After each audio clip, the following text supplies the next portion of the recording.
Je suis un ouvrier de la terre, quelqu'un qui travaille dans la nature avec passion et puis qui aime bien observer et réfléchir à non seulement ce qu'il fait, mais aux conséquences de ce qu'il fait. Je pense que c'est un privilège de travailler dans un lieu comme le cimetière du Bois de Vaud. Ça fait passer 30 ans que je travaille ici et puis le travail est tellement varié le long de l'année. C'est comme aller tous les jours dans un tableau qui change de couleur.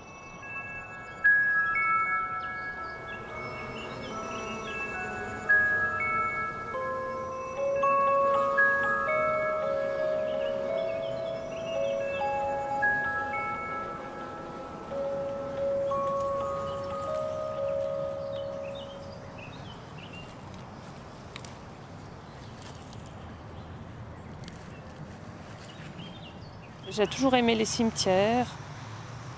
J'aimais bien aller, quand j'étais petite, arroser le cimetière du village avec ma grand-mère. C'est un endroit calme. C'est un beau parc.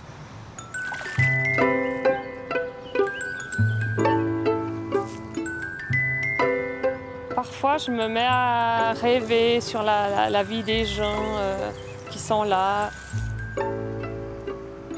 Quand il y a une photo, il y a des tombes où il y a la photo du couple. Alors je me demande ce qu'ils ont eu comme vie, s'ils ont été heureux, comment ils sont morts, s'ils ont eu un chagrin d'amour quand un des deux est parti.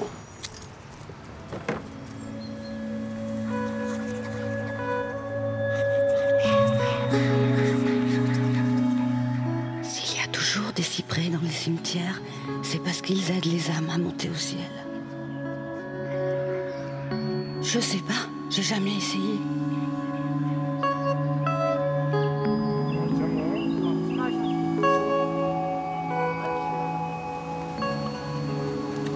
Non, arrête de travailler sur ce côté-là, arrête de travailler sur ce côté-là. Attends, ça? Voilà, comme ça. Moi, je suis pas convaincu, c'est par le dessus, là. Voilà, ça, ouais, exactement.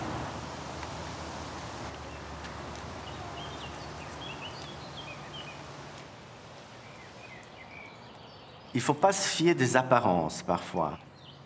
C'est vrai qu'en traversant tout simplement à pied le cimetière, si on ne fait pas attention, on ne voit rien qui bouge.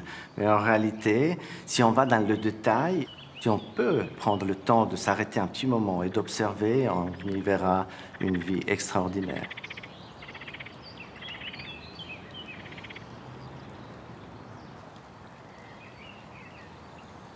On a un grand nombre de fontaines et de bassins dans le cimetière, mais depuis qu'on a arrêté les herbicides, on a remarqué l'apparition des crapauds et des tritons.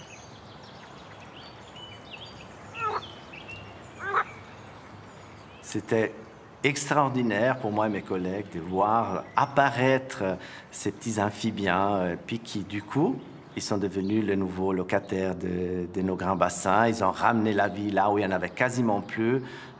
Pour moi, c'est un petit clin d'œil de la nature par rapport à une volonté de mieux faire les choses.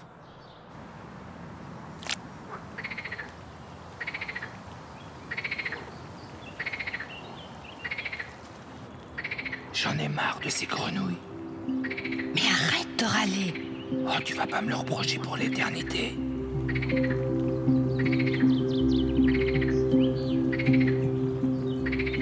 Je pense que l'essence, l'esprit du cimetière par rapport à sa conception originelle de l'architecte, la verrière, est resté exactement le même. Et il a effectivement choisi des essences particulières, mais bien précises, pour les avenues, pour la plantation autour des carrés de bassin, pour la plantation des haies dans les sections. Donc c'était spécifié à l'espèce près, chaque emplacement de plantation dans le cimetière. Bienvenue chez moi. L'ensemble et les parties architecturales évoquent la grande tradition du jardin français. Le large dégagement des avenues L'allée centrale très accentuée donne à l'ensemble rythme et unité. Les différents secteurs sont cloisonnés par la végétation qui règle une polychromie éphémère.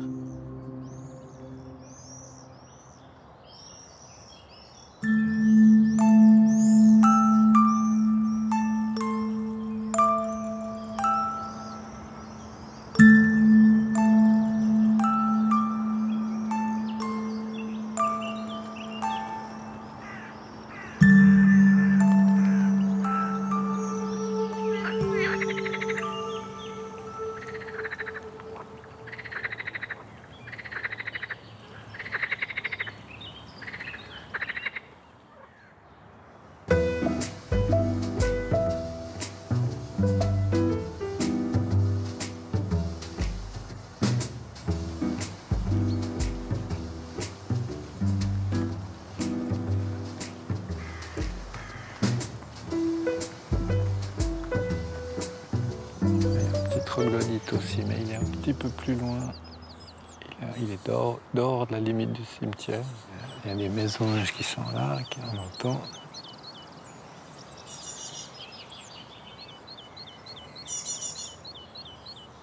J'ai été mandaté par la ville de Lausanne pour effectuer un recensement des oiseaux du cimetière en 2015. Et puis j'y ai passé beaucoup de temps pour écouter, regarder, identifier les différentes espèces d'oiseaux. Et puis j'y ai trouvé au fait beaucoup plus de choses que ce à quoi je m'attendais. Alors ça, c'est un piquet-pêche au sol, au pied de l'arbre. Il y a un gogue-mouche dans l'arbre. On entend ces petits sifflements.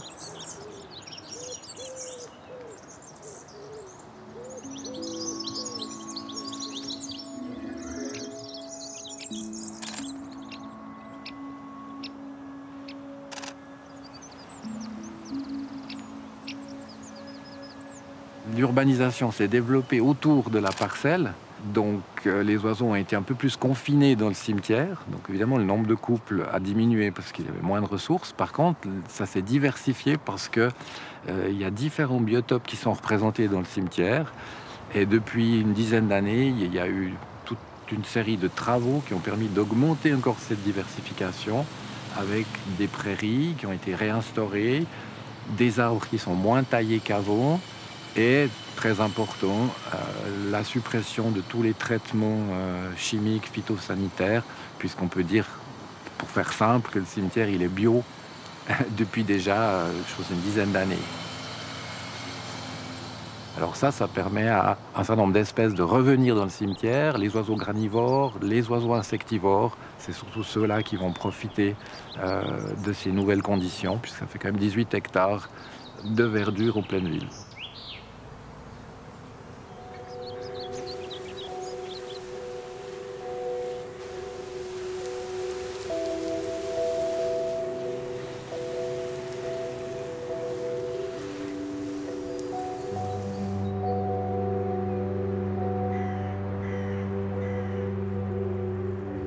Buongiorno. Buongiorno. Come va? Bene, lei? Bene, bene. Tutto ok?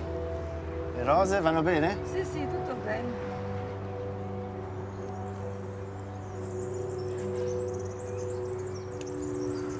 Je fais la prière tous les jours en bougie, des fleurs, tout ce que je peux. C'est comme une obligation, tu dois venir parce que autrement je ne suis pas bien. Parce que j'ai beaucoup souffert pour mon mari, alors après je suis bien. Quand je suis venue là, après je me sens bien. Moi avant je n'allais jamais dans le cimetière, jamais, jamais, jamais. Maintenant je viens, je suis tout seul là, je me sens bien. Je suis contente parce que déjà que mon mari est à un bon endroit. Il est à l'air, il est ouvert, tout. Je suis très contente la place qu'ils ont mis.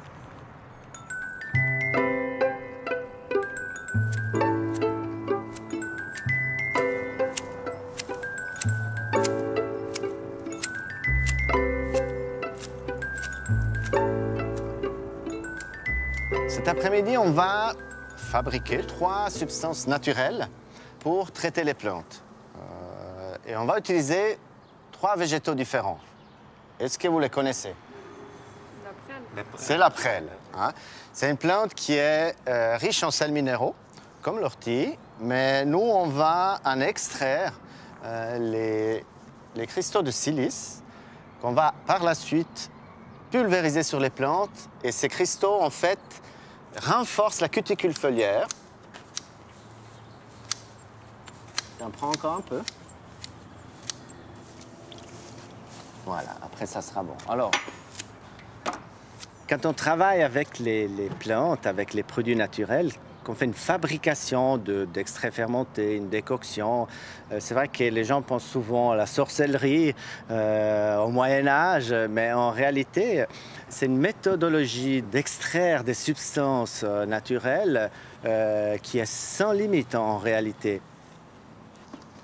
Et puis là, on voit bien que ça commence à changer de couleur, vous verrez. Ce que je cherche, moi, personnellement, c'est pas seulement la matière, mais aussi l'énergie qui transporte cette matière.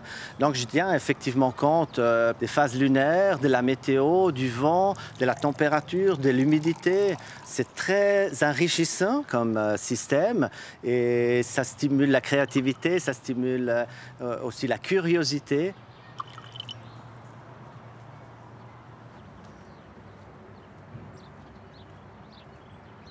Dès les premières semaines qu'on a arrêté les herbicides, bien entendu, il y a eu énormément d'herbes, on va dire, folles, qui ont colonisé toutes les surfaces à sol nu, parce que la nature a horreur du vide.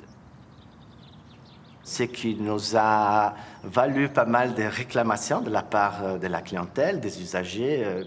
Personnellement, j'avais les oreilles un peu comme Mickey, parce que j'avais le natel qui sonnait toutes les 10 minutes. Pour certains, cette esthétique de tout tailler, de tout désherber semble être la seule solution, mais on sait que tout ce qui est esthétique, souvent, n'est pas éthique. Ce qui nous a poussé justement à faire un changement radical et pas une transition qui amène à une modification. C'était ça. On a fait un changement.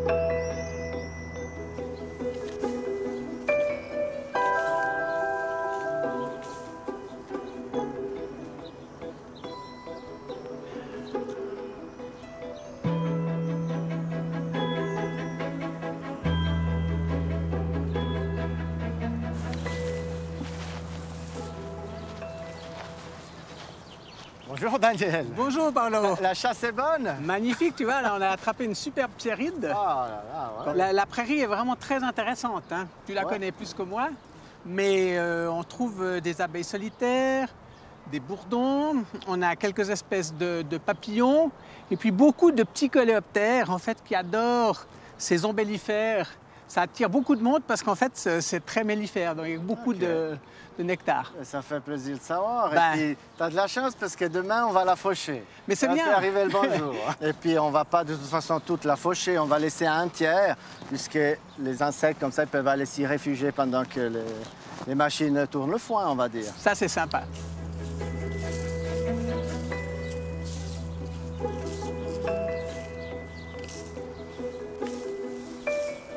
Alors, c'est un lieu qui est follement intéressant, tout simplement parce que vous avez un îlot. Et quand vous avez un îlot, c'est-à-dire qu'ici, la petite faune peut se reproduire et à partir de là, elle peut recoloniser les milieux moins naturels. Et c'est ça qui est fondamental, c'est aujourd'hui d'avoir des réservoirs. Et ici, on est en plein dans un réservoir.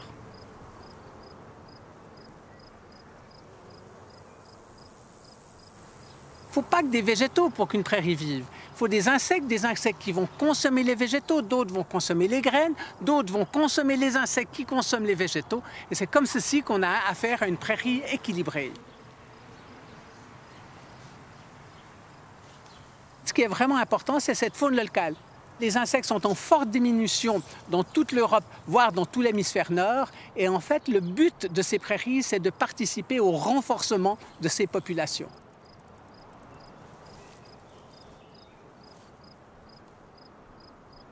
Ici, vous ne verrez pas de convoi funéraire d'insectes.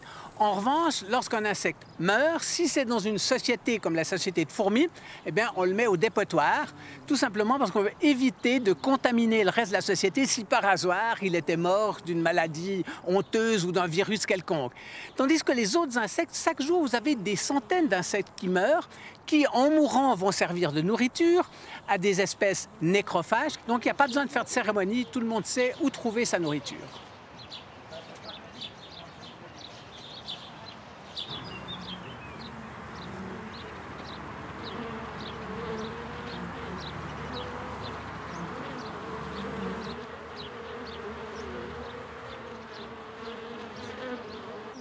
On a des ruches dans le cimetière aussi, des abeilles qui produisent un miel très propre. Contrairement à ce qu'on pourrait croire, on est en plein milieu urbain. Ces abeilles vont en pâturage dans nos prairies et produisent un miel de grande qualité. Mais là, il est parfait. Alors ici, il y a quoi? 1, 2...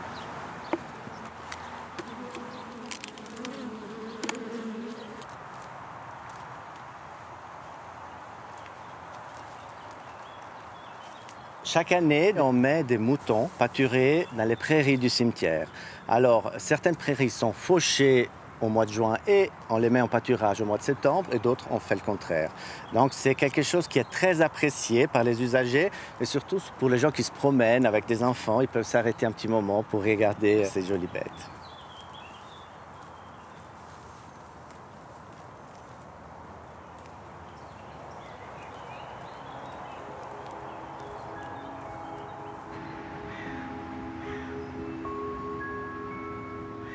Mais qu'est-ce qu'elle a, cette corneille? Elle est en adoration devant toi, mon amour.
Je suis à côté.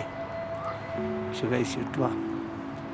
Un jour, je vais te rejoindre pour toujours et puis on va encore faire un parcours ensemble.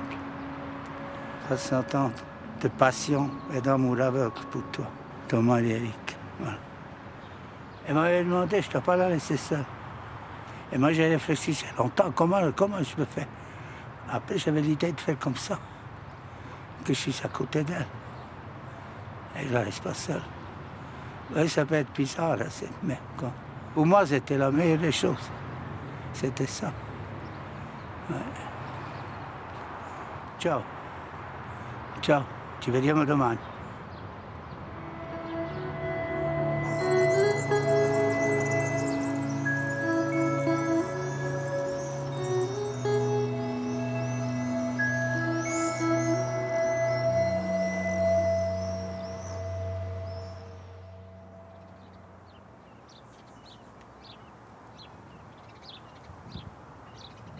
Le dos qui siffle, les genoux qui grincent, ou bien?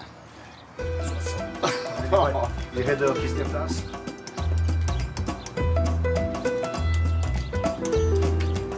Après, il faudra bientôt prévoir des vacances. On commence à trouver des chanterelles par chez nous.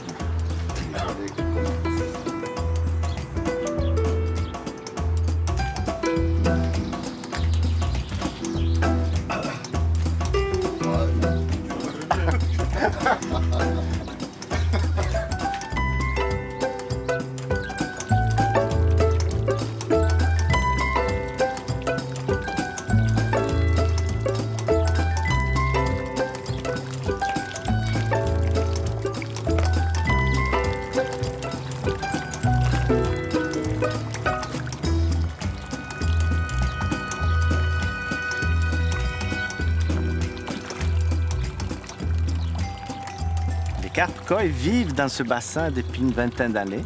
Au départ, il y en avait 5, et puis un, il a été mangé par le renard. C'est des poissons qui deviennent tellement familiers, affectueux, que c'est comme des petits chiens. C'est un peu nos petits chiens, les petites mascottes de l'équipe.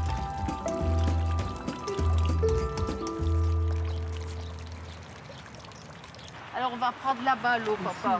Non, on est plus loin, nous. Hop. C'est trop près là, tu vas pas porter plus lourd comme ça. Nous sommes des fidèles du Bois de Vaux. Habitants de Malais. Oui, mais du cimetière surtout. Hein. Nous pouvons dire que nous sommes plus de 45 ans que nous sommes dans le quartier. Voilà. C'était surtout pendant le début du coronavirus où on n'a pas osé trop fréquenter la ville où il y a du monde. Donc nous avons de la chance que juste à côté de chez nous, il y a ce magnifique cimetière. On dit c'est un des plus beaux cimetières d'Europe. Et nous avons fait pratiquement tous les jours une promenade environ 1 heure, 1 heure et demie. Et ça nous a permis de découvrir beaucoup de magnifiques monuments qui sont ici.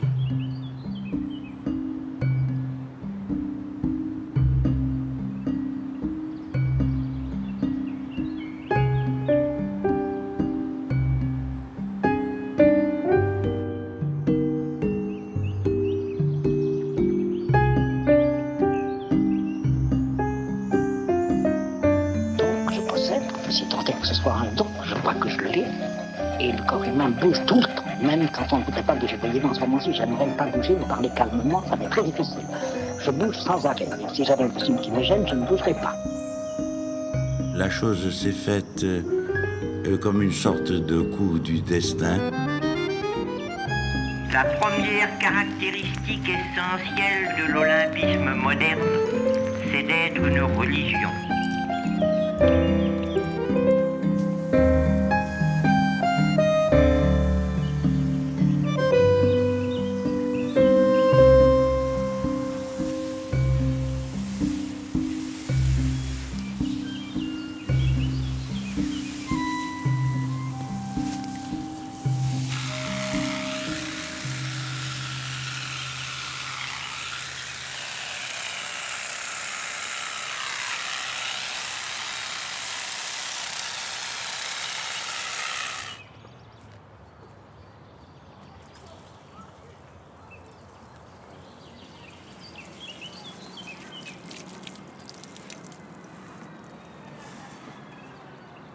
Cette tombe, c'est la tombe de Solitaire.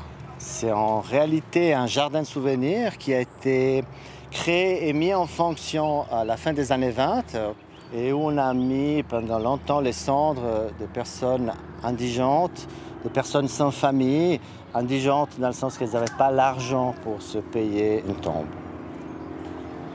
Cet emplacement, c'est mon préféré.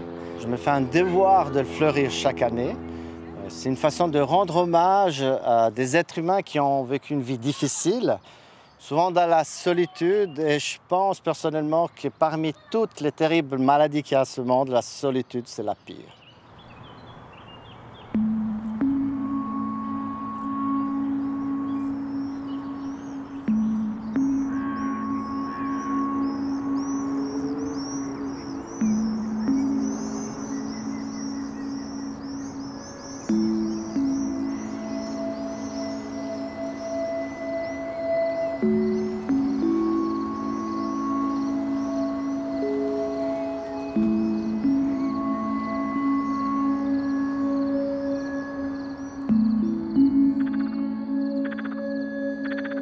Les souvenirs qui jamais ne se fanent.